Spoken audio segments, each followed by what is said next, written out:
Хубавото на всички тези мерки, които ви описах, че те не са само харчене на пари. Ние ги финансираме като голяма част от тях са самофинансиращи се, но една част ги финансираме като направим правилна актуализацията на заплатите в МВР. Знаете, НСИ казаха, че средната работна заплата основна, без да се слага клас прослужено време, надбавки за извънреден труд и така нататък, е 1790 лева, а МВР ползва 2296. Ако те се изчислят заплатите по правилния начин, това е 20% увеличение, не 50%.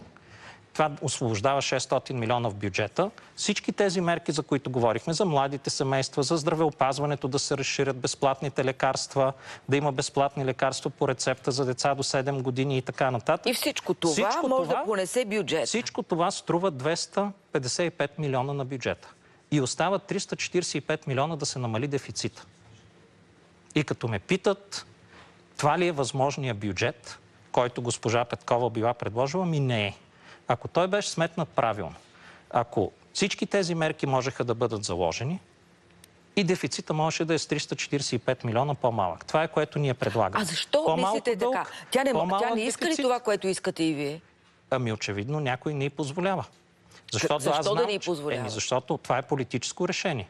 Кое от всичките? Всичкото е политическо решение. Да не се увеличават парите за деца, за детски градини.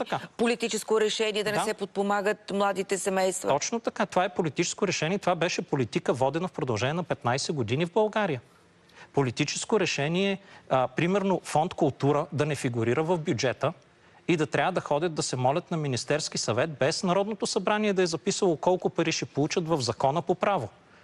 А да ходят да се молят на Министерски съвет и някой да реши от джипката колко пари ще им даде, за да слушат. И така е построен целият бюджет. Това е фонд култура, фонд научни изследвания не фигурира в бюджета. Обезщетенията за неприети деца в детски градини, програмата за спорт и изкуство в училища, парите за инвитро процедури.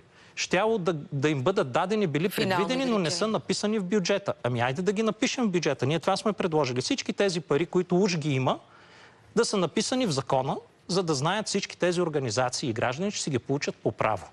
А не да се молят на някой.